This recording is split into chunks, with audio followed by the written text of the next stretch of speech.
अभी हमारे उत्कर्ष संगोष्ठी के संयोजक, माननीय उपस्थित सज्जन, विभिन्न संगठनों के रिप्रेजेंटेटिव, अभी हम लोगों ने करीब 2 घंटे से बहुत सारी बातें सुनी। आपका जो संगोष्ठी का ये हेडिंग था वो निजीकरण था, उसका विरोध करना है या उसमें सहमति देना है, ऐसा तो ऐसे कुछ बताया नहीं था, लेकिन ज़्यादातर सभी लोगों ने उसका विरोध किया। विरोध करना सही है, हम भी विरोध करते हैं क्योंकि हम सरकारी उपक्रम में थे, तो हम नहीं चाहते हैं कि कोई मतलब जो है हमारे साथी प्राइवेट उपक्रम में चले जाए। लेकिन हमको अपना व्यक्तिगत वो रूप देखना है, सामाजिक रूप देखना है, पॉलिटिकल रूप देखना है, या आर्थिक रूप देखना है, या वैचारिक रूप देखना है, क्या देखना है, क्या देखना चाहते हैं, हम क्या करना चाहते हैं, ये हम लोग भी, जनता भी नहीं समझ पा रही है। और भारत सरकार क्या कर रही है, कौन पार्टी है, कोई इससे हम मतलब नहीं रखते हैं, लेकिन सरकार क्या कर रही है वो भी समझ नहीं पा रही है। एक प्राइवेटाइजेशन करना शुरू किया, अभी आपने प्राइवेटाइजेशन का डेटा दिया, करीब 4 लाख करोड़ हुआ, मेरे पास भी है। लेकिन एक तरफ वो प्राइवेटाइजेशन करते हैं, हम दूसरा डेटा आपको देते हैं। एक तरफ 4.5 लाख का प्राइवेटाइजेशन किया, 4.5 लाख का एसेट बेच दिया। दूसरी तरफ उन्होंने देखिए 98 से प्राइवेटाइजेशन उससे पहले शुरू हुआ, 98 तक, 93 से लेके जब मनमोहन सिंह गवर्नमेंट थी, 2.3 लाख ट्रिलियन रुपीस का ये उन्होंने एसेट क्रिएट किया।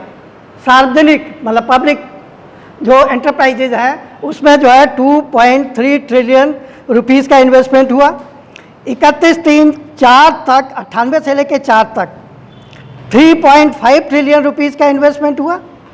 अब देखिए 4 से लेके 14 तक 9.9 ट्रिलियन का इन्वेस्टमेंट हुआ, लेकिन 14 से लेके 19 तक 16.4 ट्रिलियन का इन्वेस्टमेंट सार्वजनिक उपक्रम में हुआ। अब हम कहाँ जा रहे हैं, मतलब 2004 तक 1.2 ट्रिलियन रुपीस का इन्वेस्टमेंट बढ़ा, 2004 से 14 तक 6.4 प्लस हुआ, और 14 से लेकर 19 तक 6.5 ट्रिलियन रुपीस का इन्वेस्टमेंट पब्लिक सेक्टर में हुआ। तो एक तरफ हम अपना जो है वो इन्वेस्टमेंट बढ़ाते जा रहे हैं, एक तरफ उसको फिर प्राइवेटाइजेशन करते जा रहे हैं। तो हम समझ नहीं पा रहे हैं कि ये गवर्नमेंट जाती कहाँ है, करना क्या चाहती है। प्राइवेटाइजेशन करना चाहती है कि इसको बढ़ाना चाहती है, गवर्नमेंट का क्या करना चाहती है, दोनों डेटा आपके सामने है। तो पब्लिक को ये भी समझना होगा, समाज को समझना होगा, पॉलिटिशियंस को समझना होगा, हमारे जो कर्ता धर्ता है ऑफिशियल उनको समझना होगा, और उनको पब्लिक को भी समझाना होगा कि हम करना क्या चाहते हैं। ये हमारा जो है वो मतलब भ्रम की स्थिति है। हम प्राइवेटाइजेशन भी करना चाहते हैं और इन्वेस्टमेंट भी बढ़ाते जा रहे हैं। प्राइवेटाइजेशन हुआ पिछले जो है 25 साल में, 2023 से लेके 93 से लेके अभी तक 4.5 लाख करोड़ का इन्वेस्टमेंट हो गया, जो है वो सबको अगर जोड़ लिया जाए तो 25-3 करीब 30 करोड़, 30 ट्रिलियन का। तो ये पता जो हम लोगों का व्यवस्था है उसमें हम कहाँ जा रहे हैं ये अभी हमको पता नहीं है। सभी ने विरोध किया, बहुत अच्छी बात है, लेकिन जो उपक्रम चल रहे हैं वो क्या कर रहे हैं इसकी वो भी हम थोड़ा सा आपको जानकारी देना चाहते हैं। जो उपक्रम चल रहे हैं उनमें आपने देखा बैंकों का निजीकरण हुआ, कुछ शेयर भेज दिया, किसी बैंक में अभी गवर्नमेंट का 84% है, किसी में 73% है, किसी में 70% है, किसी में 70% है, लेकिन उनके ऊपर कोई फर्क नहीं पड़ता। जब तक 51% शेयर है गवर्नमेंट का तब तक व्यवस्था में कोई फर्क नहीं पड़ता, गवर्नमेंट का कंट्रोल है। लेकिन ये कर क्या रहे हैं ये मैं आपको बताना चाहता हूँ। अभी तक पिछले इस साल में जो गवर्नमेंट ने डेटा दिया हुआ है, अभी आपने देखा होगा बैड बैंक बनने वाला है। बैड बैंक में क्या होगा, 6.5 लाख करोड़ जो बैंकों का बैड डेट है वो बैड बैंक में ट्रांसफर हो जाएगा। क्या होगा वो 6.5 करोड़ का बाद में क्या होगा। उसके साथ ही अभी तक जो 6.5 करोड़ में से 1.95 लाख करोड़, लगभग 2 लाख करोड़ रुपए फ्रॉड लोन है जो डिक्लेयर है। मतलब उसके अलावा छुपा हुआ है वो तो मालूम नहीं है, लेकिन ये जो डेटा है ये डिक्लेयर डेटा है, पब्लिश डेटा है कि 2 लाख करोड़ का फ्रॉड क्रेडिट दिया हुआ है, जो डिक्लेयर किया हुआ है। फ्रॉड क्रेडिट जो है वो बैड बैंक में जाएगा नहीं। ये 2 लाख करोड़ को कौन एडजस्ट करेगा? अभी भी करीब जो है 2 लाख करोड़ का जो ऑपरेटिंग प्रॉफिट बैंकिंग इंडस्ट्री में होता है, ऐसे ही सारे मतलब जो है जो हमारे पब्लिक सेक्टर है सब में होता है? लेकिन वो प्रॉफिट कहाँ जाता है कुछ पता नहीं है, वो हमेशा लाश ही दिखाते हैं। 2 लाख करोड़ का ऑपरेटिंग प्रॉफिट हुआ, वो चला गया। अभी ये 2 लाख करोड़ का जो डिक्लेयर्ड क्या नाम फ्रॉड क्रेडिट है, ये कहाँ से आएगा? हमारी आपके पॉकेट से आएगा। एक तरफ हम कहते हैं, अभी जैसे हमारे साथी बिजली वालों ने बताया, एक किसान को हम जो है एक पंप सेट पे 15,000 यूनिट बिजली देते हैं, अगर वो 7.5 हॉर्स पावर का इंजन है तब। अब कितने किसान को हम 15,000 जो है यूनिट फ्री देते हैं? ये कहाँ से आता है? हमारे आपके पास से आता है, हम ही आप देते हैं उसको। ये जो बैंकिंग का जो है वो प्राइवेटाइजेशन हो रहा है, ये 2 लाख करोड़ कहाँ से आएगा? हमारे ही आपसे आएगा। जो प्रॉफिट का में लॉस मेकिंग में उसको एडजस्ट करने में जा रहा है, बैड डेट करने में जा रहा है, वो हमारे आपके पॉकेट से ही जा रहा है। हमारा तनख्वाह नहीं बढ़ रहा है। रिटायरीज़ का जो है 1996 से आज तक 26 साल हो गया, उनका पेंशन रिवाइज नहीं होता है।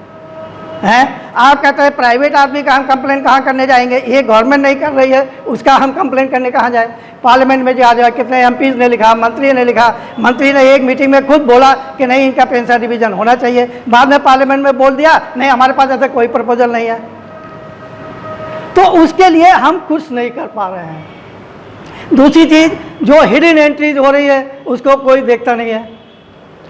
अभी जो पीएफ फंड है, जिसमें से पीएफ फंड जो पीएफ काट लिया सभी एम्प्लॉय का 50%, और बाद में जब दोबारा जो है उनको ऑप्शन दिया गया तो 56% फिर काट लिया। मतलब जिसको 10 लाख रुपए मिला था उसको लगभग 8 लाख रुपया जो है वो पीएफ फंड में चला गया कि उससे पेंशन दी जाएगी। पेंशन दी जा नहीं रही है, बल्कि जो बैंकों को लॉस हो रहा है उस फंड से एडजस्ट करके उसको लॉस कम दिखा दे रहे हैं। अभी एक बैंक ने किया है 19,000 करोड़ रुपया शेयर प्रीमियम फंड में पड़ा हुआ था। शेयर प्रीमियम फंड अभी तो हमको मालूम नहीं है कि मतलब कंपनी लॉ में कोई अमेंडमेंट हो गया। कंपनी लॉ में यह है, शेयर प्रीमियम फंड क्या होता है? 10 रुपये का शेयर है, हमने 80 रुपये में बेच दिया, 200 रुपये में बेच दिया, अब निकलता है ना शेयर का। शेयर प्राइस है हमारा 200 रुपये है, 340 रुपये है, तो जो 10 रुपये का शेयर है हमने 340 में बेचा, तो 330 रुपया जो है शेयर प्रीमियम फंड अलग रहता है। कंपनी लॉ में यह है कि शेयर प्रीमियम फंड को किसी भी दूसरे मद में यूज़ नहीं हो सकता है। वो जब होगा उसको रिकैपिटलाइजेशन के लिए होगा, मतलब ये कैपिटल फॉर्म किया जाएगा और शेयर होल्डर्स को उसका जो है वो रेशियो में बांट दिया जाएगा। अब ये कंपनी लॉ में अमेंडमेंट हुआ, ये तो हमको मालूम नहीं है, लेकिन इलाहाबाद बैंक का जो 19,000 करोड़ रुपया था इंडियन बैंक में मर्ज हो गया। इंडियन बैंक जब एंटिटी हो गई, उन्होंने अपना जो है लॉस नहीं दिखाने के लिए 19,000 करोड़ रुपया शेयर प्रीमियम का उसमें एडजस्ट कर दिया लॉस में। अब ये 19,000 करोड़ रुपया किसका गया? हमारा भी शेयर था, हमारे पास भी करीब 3,600 शेयर थे इलाहाबाद बैंक के।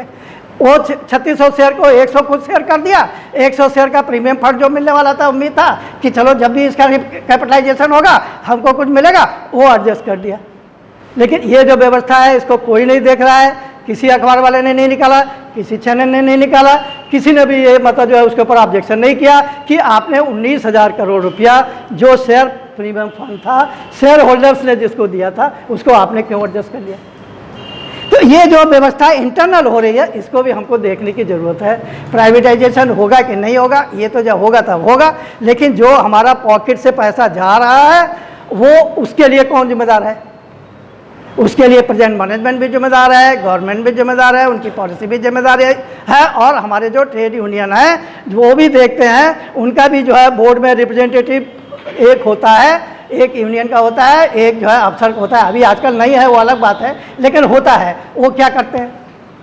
गवर्नमेंट का भी रिप्रेजेंटेटिव होता है, secretary level, joint secretary level का आदमी बोर्ड में होता है, वो भी ऑब्जेक्शन नहीं करता है। तो ये जो हमको इंटरनल व्यवस्था है इसको भी देखना है। प्राइवेटाइजेशन नहीं हो, लेकिन प्राइवेटाइजेशन के पहले जो हमारे पॉकेट से पैसा लिया जा रहा है और उसका कोई हिसाब नहीं है, उसके ऊपर कोई कंट्रोल नहीं है, कोई सुपरविज़न नहीं है, उसके लिए कौन जिम्मेदार है? बैंक का पेंशन नहीं रिवाइज हो रही है 1996 से, उसके लिए कौन जिम्मेदार है? बराबर हम लोग जो है एक फोरम पे भी बोल चुके हैं।